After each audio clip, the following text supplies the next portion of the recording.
This is Patrick from Severe Torture, and you're watching the DIEnecologist.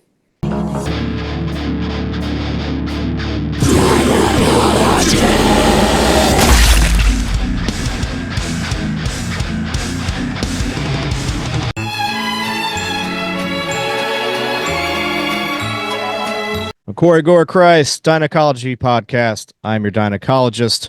We are here today with Patrick of Severe Torture. It's been a long time coming. I fucking love this band so much. Torn from the Jaws of Death comes out June 7th on Season of Mist. Very excited to have you, man. And how are you? Well, I'm glad you have me on your podcast. I'm doing just fine. Just waiting for the album to be released. So Yeah. Excited as hell. So Yeah, some eager anticipation. It's been 14 years since your last full-length album? It's crazy. Yeah. It's been a long time. Yeah, it's been too long, but life. So true. And you were in a band also, Centurion. I don't know if you still are, but you guys put out something in between that also. So we have been busy, not too busy, and then like I said, life happens, Corona happens, and yeah. Fast forward a couple of years already. So yeah, right. And here we are. We've survived, and we'll get into death and survival in a little bit. But for now, we'll just talk a little bit about the album, some of the process of that, maybe some of the lyrical themes of the record. All right. You got some killer songs out already. Pinnacle of Suffering, I think, is one you released most recently. Yeah, we released it yesterday. So. Yeah. It rips, man. It's so good. Talk a little bit about the track and then the ones you have out so far. The latest we released, the Pinnacle of Suffering. What can I say? It's a track that I worked on in I think 2012 already. Wow. It was still with our old drummer Seth, but just we wrote actually a complete record in 2012, I think, but it just didn't feel right, and we did nothing with it. Yeah. But I thought the first riff of the song was too cool to not use it. So I reworked it a little bit and use it for this song. Right. And I think it's pretty much old school Severe Torture song. Of course, maybe the fans of the first hour will not agree with me with it. But, it's a banger. So yeah, I love the track. Yeah, I think so too. And it's man, yeah, it's definitely got the old school feel. I could definitely tell that. I love your guys' shit, but listening to you since, I was I'm a little younger, but you guys have been around for a long time. But when I did get introduced to the band, went back and listened to everything else. So I'd say around maybe 2002 is when I started listening to them when I was like 12. So that's Misanthropic Carnage. Probably the first thing I was introduced to the band, and then went backwards and holy shit. So yeah, it's been a hell of a ride, following your band and still going strong, man. Yeah, we try to. It's not given to every band, so right. Maybe that's why we didn't do. Well, we did do a lot in meantime, but not like recording wise. Sometimes you got to take a step back just to survive. Yeah. So yeah, here we are. We released 3 tracks, like I said, Pinnacle of Suffering, and then the previous track, the title track, Torn from the Jaws of Death, has got a different vibe to it. I think it's got like a more atmospheric, almost black metal part in it. Yeah. Well, at least that's the feedback that we got. And then the first track we released, The Death of Everything, it's also the last track we wrote for this record. It's one of my favorite tracks. I love that track. Also, and that's the first song on the album, so that's cool. It's yeah. It's a good way to start it off. I like starting off just with just go right into it. Start blasting the eardrums out. Yeah, I think that's what we to do on every record. So let's do it this time again. It's a good reintroduction of the band to establish yourselves again and to be right back in it where you left off. And I don't think you've missed a beat. And if anything, you sound so much better now. I mean, just tell where you guys have progressed and had a long time to write, and just it sounds super polished. It sounds raw. It sounds really good. So yeah. Thanks. It's not always. There's a lot of bands that release a record like 10 years maybe or longer after their last record, and sometimes it's you're missing the urgency or something. The fire, and I believe we showed the world that we still got the death metal fire in us. Damn right. Well, yeah. I don't know. Did you check the EP that we did like 2 years ago? Yeah. Fisting the Sockets EP. Good shit too. Yeah, I think it went a little bit under the radar for some people, but I agree. Yeah. I think it's hopefully in the slipstream of the new record that EP gets a little bit of recognition. I think it deserves, Yeah. I mean, how can you not listen to an EP that's called, Fisting the Sockets? You're a death metal fan. Well, if you're an electrician, you might think about something. No, it's great. It it was one of those things where it kind of just popped up where I was like, oh shit, when did Severe Torture release something? That was the way we intended to do it. Yeah. To show to people, hey, we're creating new stuff, and here's 3 songs that we think are very cool, and we did hope that the album, was finished a little bit earlier. That was the initial plan, but in 2 years after the EP, so going strong. You guys got some shows coming up. I know you're doing Maryland Death Fest. I'll be there, so I'll see you there. Very excited. Oh, nice. Be my first time seeing Severe Torture, so looking forward to that. Okay, so I've got to rehearse a little bit, so we don't got big expectations, man. Yeah. I think you guys will be awesome. Pretty early on that day, so yeah. You'll be here there every day for the festival? Yep. All right, so we'll drink a beer somewhere. Fuck yeah, let's do it, man. I'm really excited. It's been a year. They took a year off of the fest. This will be like I think my 5th year going. So it's always fun. It's fun to have a metal takeover of a little city, and it's really neat. So sight to behold. One of the only festivals like that we get in the United States. Like there's some open air stuff now, and like Full Terror Assault's pretty awesome, and there's other ones that have popped up over the years, but Maryland's really just a unique kind of atmosphere. It's just we like it, and we have a good relationship with Ryan, and he's been loyal to us, so we're very loyal to him. So hell yeah. Yeah, definitely look forward to it. You got any other shows after that?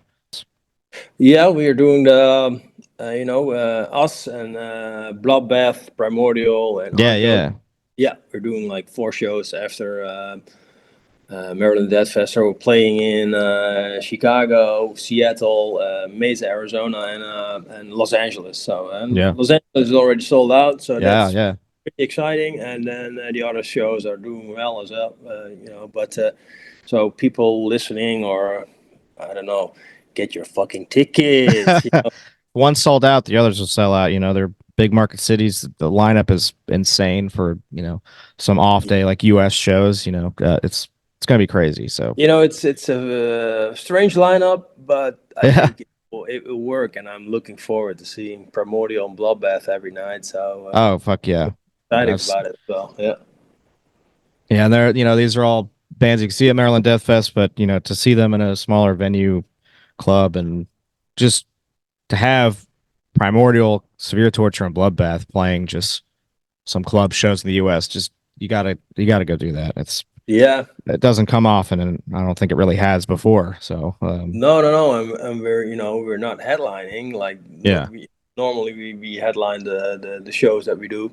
Yeah, so we got time to relax, drink some beer. Watch some other bands. Yeah. Hell yeah, dude. Well, I will get into the blood and guts, if you will, of DIEnecology and what we do. we like to talk about just how, like, we all face death and we deal with,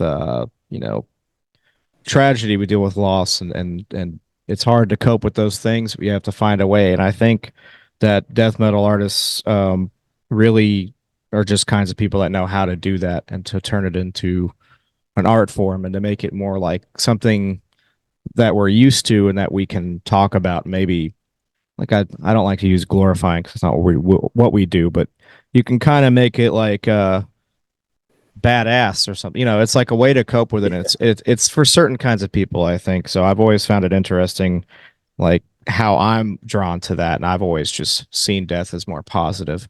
Um, if it helps you face it and helps you deal with it, because it's all around us every day, and the reality of it is the hard part. So to kind of turn it into a more, just like a fun, visceral thing, and just make it, you know, give it like a medium for us to be able to talk about it in a positive way, even though killing people doesn't seem like a positive thing. But if you if you turn it into, like, a perspective is what it is. It's perspective, and it kind of keeps us used to that instead of just never talking about it, never centering ourselves around it. And then once you're faced with it, it becomes a lot harder. So I guess talk about, your experiences, whatever you're comfortable talking about, but what kind of drives you to this genre, and what makes it, how do you cope with those things?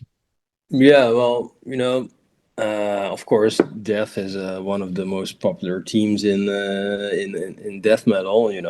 But Yeah, it's not like that. We are drawn to death. I think it can be a beautiful part of life. sure. Um, I think some of us during life yearn for death, actually, but that's a different part. But Sure, yeah. it was not really the death, or getting killed or whatever that drawn us to death metal. It's just the combination of everything. It's music wise. Yeah. I think it's one of the only genres that gets you really excited just hearing some fat death metal riff, and then the vocals are coming, and Yeah. it's dark, and of course it's almost all the time about, not all the time, but it's about death. Yeah. uh, we sing about death, and we try to, well, not like we are glorifying or you want people Yeah. killed. Of course, Sure. you want people, if you see what's going on in the world, you want to see people killed, but Yeah. Sure. Yeah. most of the Everyone time, does. Everyone does. the people that get killed are not the ones that deserve being killed. You understand Right. what I'm Yeah. so Yeah. but death metal as a genre, and the energy it gives you, it does help you Yeah. through life.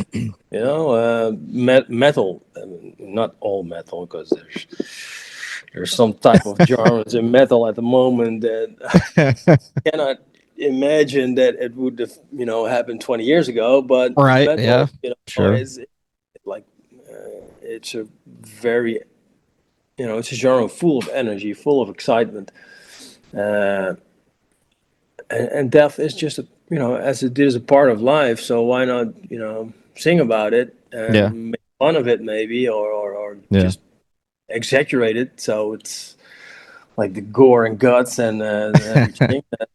People watch horror films. I know Yep. it's a comparison that a lot of bands make, and but yeah. So just sing about it, and of course, there's, if you read the lyrics, you can find if you read between the lyrics, you can find a little bit how we think Yeah. about Yeah. things. We're not about spreading a message, or it's about getting fun and excitement Yeah. in doing something to escape the reality of life Exactly. in death. So yeah, it's a little bit strange. Yeah, strange situation, or I don't know how to say it, but yeah. So we sing about death, especially what you see, like I said, what you see in the world right now. And of course, you can see it a little bit in our lyrics and how we've been doing it since the beginning. We don't have a second album named Misanthropic Carnage for nothing. Yeah. We are all fun-loving people and also social people, but in general, right. we don't like a lot of people. But also that's human nature, and death is human nature. Killing is human nature, and if you see it in Western cultures, it's death is not celebrated, and you see the other cultures, they embrace death, they celebrate death. So we celebrate death in death metal. So yeah, that's right.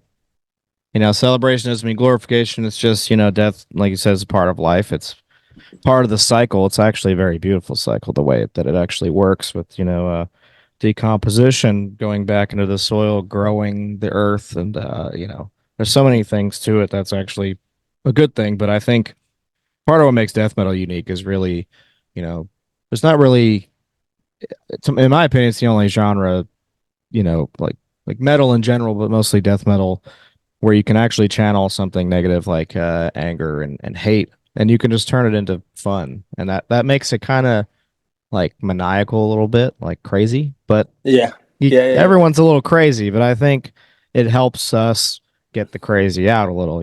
Like you can go and you can fuck each other up in the pit, help each other up, whatever. You're all having a good time. Getting that energy out, because it's hard. But people have these emotions whether they want to admit it or not. Everybody, you get cut off in traffic, you're like, I'm gonna rip this guy's head off, and we all have that kind of thing in our heads, or just something like that. So I feel like this medium actually honestly puts a perspective to that, and can help people just realize they're not the only ones that are like, am I crazy? Am I some kind of sociopath? It's like, no, it's completely normal to have negative emotions towards people or things in your world, and death metal's a really good way of tapping into that emotion and having a positive release for it, and kind of a camaraderie in a way too, because you have all these bands and other people that feel the same way and have a good way of getting their anger and their sick inner thoughts out and fantasies, because we all have them once in a while. That's one of the most beautiful things about this scene, like you said, the camaraderie between fans and bands. It's beautiful, and it's a contradiction. You're playing a brutal song, with a song about killing people or death or whatever, and everybody's smiling and cheering at you. But it's beautiful, man. It's beautiful. And that's why I always thought, like how it's so awesome that it's a thing. But when you're an outsider to the genre and you're not into the kind of music, people are like, how do you do that? Or like, are these people insane? Like, I mean, maybe a little bit, but not to the point of where we're actually acting out. Like, there's no like death metal bands that are actually going out and doing those things. If there is, maybe everybody's channeling their insanity in listening to music and going to the show, and I think it's also something beautiful. It's very therapeutic, because you need the outlet. If you don't have the outlet to get these emotions out, then you're gonna eventually, hopefully not, but you're gonna actually act out on those emotions and hurt somebody or even kill somebody. And you're like, hey, if you're crazy, you're having these urges, come over to death metal. You'll have a way to release it without actually physically hurting anybody. So come to the show, but please don't kill us. Just do it in the pit, but don't kill anybody. Just kind of rough people up a little and have fun. That's what I try to do. I'm getting too old for the pit. I can like pull a hamstring just oh man, walking over there. It's like, if I get into the pit and start, jumping around a little bit, I'm going to shit my pants, man. It's time. Yeah, I haven't done that yet, but I think I've came close a couple times. Yeah, my thing is, if I feel it, I feel it. I may not a spring chicken, but I'm not too old yet. But I've been in enough pits to where it's like pick my spots if I just have the feeling I'm gonna go run in there. But I try to survive, especially like Maryland. I'm there for like 5 days. I can't be jumping in the pit Wednesday night at the pre-show and then be fucked the rest of the week. I got too many bands to see, too much walking to do. And, you gotta play it safe a little bit. But people go wild over there, and just metal shows in general. But yeah, it's really looking forward to the album, and looking forward to your shows. And it's gonna be really huge for you, I think, coming back. When's the last time you guys played in the US? 2016, I think. That was actually we headlined one of the stages on Maryland Death Fest. Nice. And that was the last show with the old drummer. After that show, we actually decided that we should quit. But luckily, we decided after 1 or 2 years that it's too early to quit. Yeah. But that was the last time we played the US. So wow, time flies. 8 years ago. Yeah. And, it's crazy. So we're ready. Yeah. Fuck yeah. And have you done festivals since then, like over, in Europe and everything else? We've been playing shows regularly. So there have been years that we have like a dozen shows, or maybe only 3 shows, whatever. Yeah. We all working. We have our jobs, and some of us also have families, and so the band is a hobby, if you want to call it like that. And, sure. But it's a beautiful hobby, and I think so too. Yeah. And so we have to fit it into our schedules. We just did Mexico like a week ago. Oh, that's awesome. And then only one show, because we didn't want to do like 10 shows and flying and get all fucked up. And then we're doing the US, and it's I think it's only a week, 2 weeks. So we're doing 5 shows, so we have to take time off from work, and that's not a big problem. But after that, we have a lot of more shows. We try to fit it in the weekends. Yeah. So it's going to be a busy time, and that's nice. And we always try to do it. And of course, when we got the new drummer, the world got put to a stop. Yeah. And that was, a strange time. So we didn't get to do the shows that we wanted. So we're trying to pick it up a little bit. Yeah. And were you guys writing still during that time, or did you just take some time off from it? We took some time off because it was, prohibited to get together. And, it's not that like we were afraid or something, but nobody knew exactly what it was, and we can all discuss now in hindsight, but we were just a little bit careful. We all have jobs also to get, and we wanted our companies to survive. So sure. So we put it a little bit on hold. So it's not that we've been writing constantly. We wrote the record in like a year or something. Nice. In between our jobs. So now at least I am working on the next record. But I first wanted to wait until we got the reactions for this record. Of course, you write for yourself, but of course you want to get a little bit of the feedback, how people are experiencing it, hearing if you're on the right track, because you can write for yourself, but if you write too much for yourself, nobody's listening. But it's, we just write what we feel. So sometimes it's brutal, sometimes it's even more brutal. I don't know. I'm just waiting for the reactions, and then again, you can never predict what the people will say, because who knows? So well, coming from me, it's fucking awesome. Like it's a bulldozer, and that's what you expect from Severe Torture. And I don't think anyone's gonna be disappointed if you're a fan of the band, or even just newcomers, people that just picked up Severe Torture. It was like me in 2002 when I first heard Misanthropic Carnage. That was my introduction. Went back to the other discography before that, and I became like a huge fan of the band. So hopefully that's what everyone else does if this is their first time hearing the band. check out everything else, because I mean, damn, you guys don't have a bad thing on your catalog. It's all just nasty death metal. It's what you expect. Your guys have been around for like 20 years, and it shows.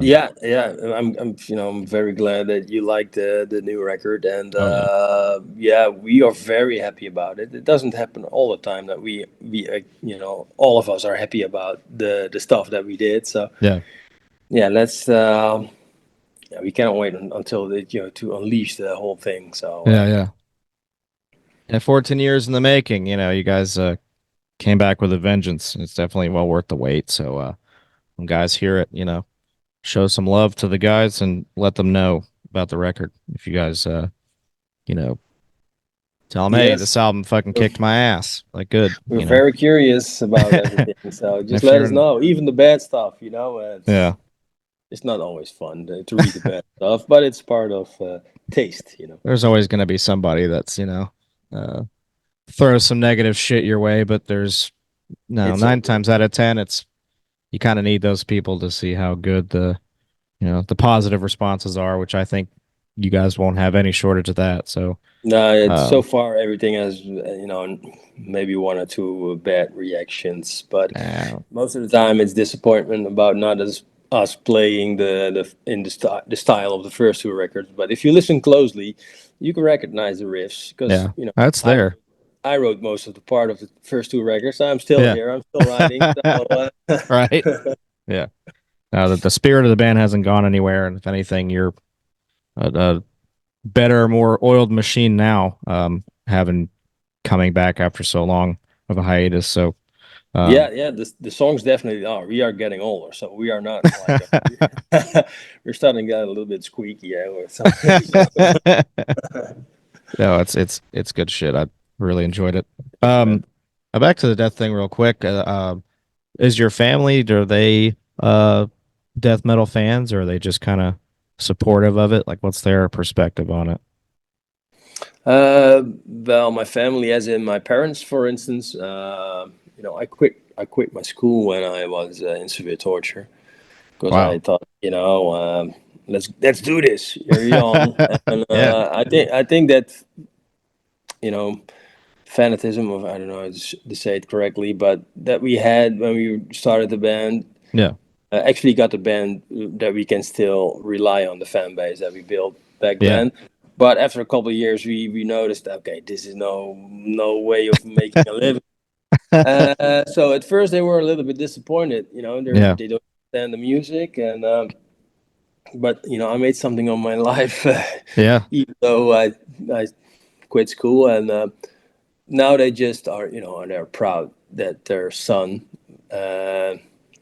even I'm 46, so their 46-year-old son is still playing playing death metal, and getting to see the world, and so they're proud. And my wife, she understands that I need to do this. She likes the music that we play. That's good. She used to be a metalhead. Not that full metalhead, but she used to listen to it a lot. She still does, but not. She listened to other stuff as well. So, but she think it's cool that we still get to do this, and we don't tour as much and not as long. So she's okay with it. So she's supportive, and the people at my job, they are, they're supportive. I get to do what I want to do, and so I'm lucky with that, I think.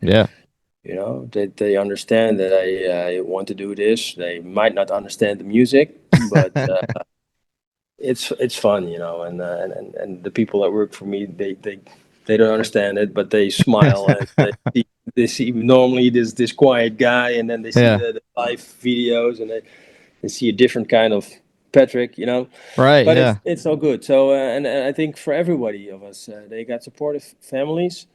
Damien, the drummer, has 2 young kids, and Marvin, he got like 3 daughters growing up, and he gets to do this stuff, and they support him. So that's all we can ask for. It's good. Yeah. I've always had that kind of thing, and I do death metal bands, on and off, and I've had plenty of friends or coworkers that just don't they've never even really heard any of it, so they don't know what it is. And you try to talk to them about it, they're like they just they're kind of confused. They're like, so you They just don't understand. just scream and talk about decapitating people? Like, I mean, yeah, sometimes it's just for fun. I don't have a secret life. I'm pretty much the same person at work as I am there. I just perform differently, but gotta people, if they don't know too much, they make fun of it, and then you tell them you got to play and everything, and it's like, oh shit, so this is very serious. Yeah, it's serious, but it's brutal. You gotta like it. It's not for everybody. The people it's for, they're very passionate about it, and it's good. I don't know where I'd be without it, and to be honest, I don't even know how I really even got into the music. It just kind of happened, at an early age. Got introduced to some bands, and still here. It called you, man. The death metal called you, and you listened, and you showed up. So just like the same as with us, it's you cannot explain that you out of the blue start listening to death metal, man. It's just something that connects with you. Yeah, of course, like all music, but I think it takes a different kind of person to get attracted to death metal. yeah. I had like early trauma stuff like that when I was younger, and faced a lot of some dark shit when I was younger, so maybe that was part of it, but once I heard it, I was like, this is awesome. I think you have the gene in you or you don't. If it makes you kind of power frown, like, if it makes you make a stupid face and you start headbanging to it, you like it.